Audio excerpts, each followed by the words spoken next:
Okay, we're here at the Zenith factory here, and this is actually our Oshkosh week. You know, normally we would all be up in Oshkosh, Wisconsin, but this year, of course, it's not happening, so we're here at the factory. And this morning, Clint, you flew down from Iowa in this STOL CH 750. So tell us a little bit about yourself and what you're doing. Yes, sir. Yeah, I'm a senior electronics technician at Collins Aerospace in Cedar Rapids, Iowa.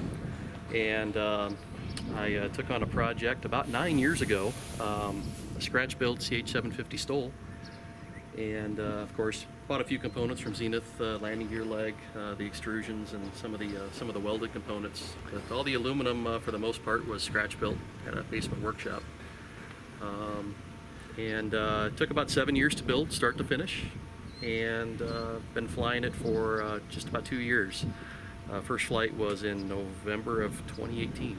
So. All right, yeah, because I've seen your pictures before, and I see you've got a GoPro mounted there on the wingtip, so yeah, it's great to see the pictures and so forth. But well, and you know, and Roger came out to me in the shop and he says, you got to take your video out here because this is a beautifully built, scratch-built airplane. Thank you very much. Well, thank you, because you know it's always, for us, it's great to see our designs being scratch-built, and especially when they're done so nicely.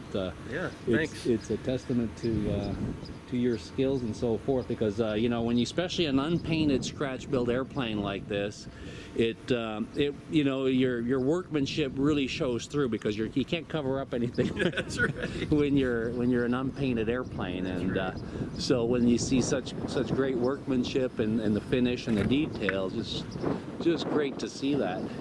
So tell us a little bit more about the airplane specifically. So what engine do you have in it, avionics and so forth? Yeah, I have the Continental O-200A, standard Bendix magnetos and the heavy generator, the whole works. So it's a little on the heavy side. Empty weight right now is 840 pounds. Right. So it gives me just a shade under 600-pound useful load, which is plenty for me. Cruise, I get about 85 true with about 70-75% power at 3,000 feet. Which is actually pretty good for the STOL airplane. It's not bad. Have a good prop on there too, I imagine. Yep, I have it kind of trimmed up for climb right now, because occasionally I do load it up to gross. I don't know why I have it set that way, to be honest, because I fly from an 8,600 foot runway right now, but it's just nice to have the climb performance and absolutely be able to climb out at a decent angle. But yeah, O200 up front, and I have an MGL 8.5 inch in the panel. Use that primarily for engine monitoring. As far as air data stuff, I just look outside. You can really feel the airplane nice. Oh yeah. Garmin ADSB and a Garmin COM with intercom, and then I have an iPad for primary navigation. It's just so easy to update the iPads anymore. I can update all my maps in about 45 seconds versus and take it with you home. Yeah, exactly. Yeah, for VFR flight, like a little flight down to Mexico, Missouri today, it was about 190 miles, I believe. Made it in just a touch over 2 hours. Burned 13 gallons of gas on the way down. Yeah. So it's doing everything I want it to do. And what are your plans? You're going to keep it just polished aluminum like this? Are you going to put a stripe on there, or artwork, or paint it? What are the plans? There's plans in the works to maybe do a polish job on it. The Nuvite process.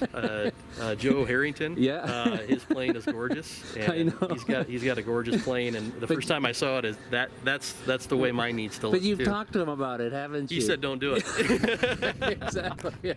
That's what I was going to say. Because if you talk to him, he kind of tries to talk you out of doing it. Yeah, nobody listens though. It is a beautiful airplane. It really is. And then now that he's got it polished, it's not that much work to maintain. So I know it's very tempting to. Yep. Yeah, there's a couple minor things I'd like to do to it yet. I'd like to clean up some of the cowl. I think some cooling can be improved. On a 90-degree day, I can still maintain about 390 in cruise, but it touches about 410 in a hard climb. So I'd like to improve that just a little bit. Sure. But it just does what I want it to do. I still like idling back and just cruising along at 75 indicated and having a great time and burning no fuel. So. And that's it. That's exactly it. Because again, it still is a STOL airplane, which means it's a high drag airplane. You've got leading edge slats. You've got all these high lift features, if you will. So you know, it's to want it to go faster. It's kind of an uphill battle from that standpoint. And like you say, you can really enjoy it for what it is. That's right. Which is, you know, very economical, great visibility, and very capable little cheap airplane. upkeep with the O-200 so far. Right. And the visibility, the bubble doors, I'm just, I think I posted a couple photos a couple years ago saying still amazed by the visibility. Yeah, I'm still amazed by the visibility. And I'm the same way. Every time I go flying, it's like, wow, this is cool. This is cool. So I flew over, was it Mark Twain Reservoir up there? Yeah. And there's boats out there, and I flew over a 3000. Otherwise, I'm pretty sure I could have got a wave out of a couple of them. But it's just a gorgeous place up through there, and to see it from a pedestal like a CH-750, it's pretty cool. So. Yeah. Well, Roger, you just came out here, and you were the one that told me about this airplane saying come out. Now you've seen a lot of Zenith. You work with a lot of customers. So what's your impression of Clint's airplane? Makes the airplanes I build look pretty. He does a very nice job. Yeah. Makes me look bad. So no, he's done an excellent job. You know, I've talked to Clint over the years, tech support. We've worked together, working out a lot of little issues here and there because, you know, 99% of our customers are kit builders, they're not scratch builders, so there's always little fine tunings here and there. And I tell you, I mean, they just couldn't find a nicer airplane here. Yeah.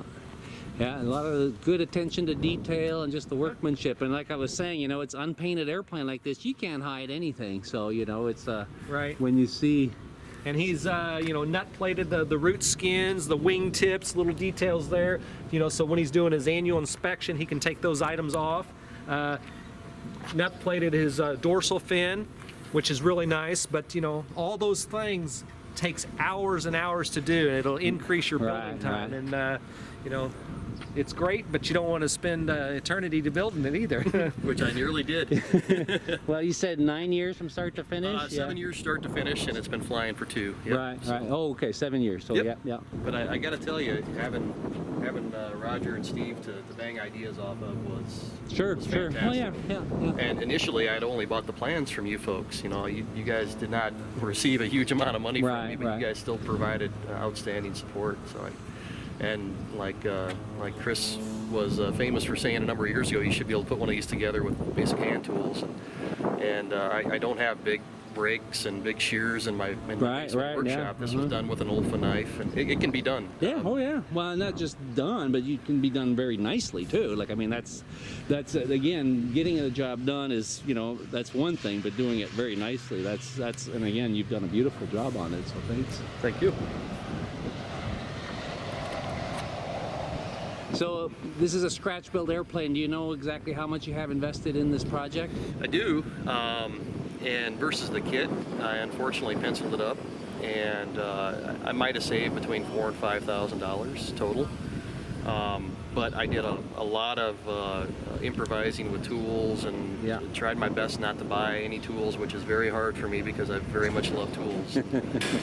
Tried to keep it as affordable as possible, but whatever I saved in the fuselage build, I put right into my panel with ADS-B and the MGL, and then a lower time engine and a nice prop.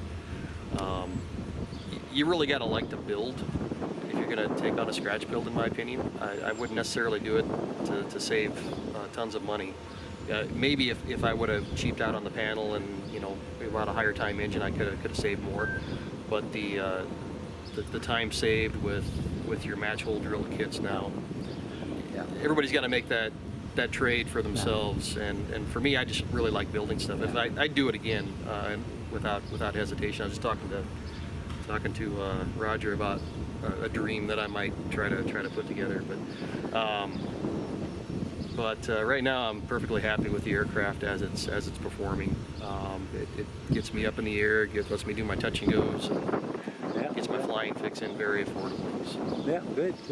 And you're absolutely right. You know, scratch building, it's you know, you can save money, but that's not why you do it. Because you've got to enjoy the process, enjoy learning how to build stuff, and so forth. You have to be very comfortable with failure a lot of times too. Well, right. There's just not as much established there, right? Yes, sir. Exactly. Yep. So and you know, when especially like, you know, you're looking at a rudder, when you're building one rib, you know, you got one size rib, you know, that's a lot of work making a forming block for that. Yeah, my nose rib on that rudder, I banged it out first try, no problems. But I spent the better part of a day making that rudder, form block for that rib, perfect. Yeah, Took it to a buddy's house before I had a decent router, and we routed it. We got the edges nice on it, and then I spent all of 15 minutes banging a rib, and then it sat in the box for the next 7 years. Yeah, it's a labor of love. It's a labor of love. And again, like you say though, you would do it again, so you've obviously done the right thing. And that's and for us, you know, again as a company, you know, like you mentioned, we support everybody, because if you're an aircraft builder, and quite frankly, the scratch builders are the real aircraft builders out there, because I wouldn't say that at all. There's plenty of challenge left in a kit. No. Well, true, but your starting point is a set of blueprints versus a kit. You know, your starting point is a box of parts, and again, you're absolutely right. It's still a challenge to build a kit airplane, but it's still just something a to be different. very proud of. Absolutely, yeah. Well, I think this is definitely an airplane you can be proud of. It's just beautifully built.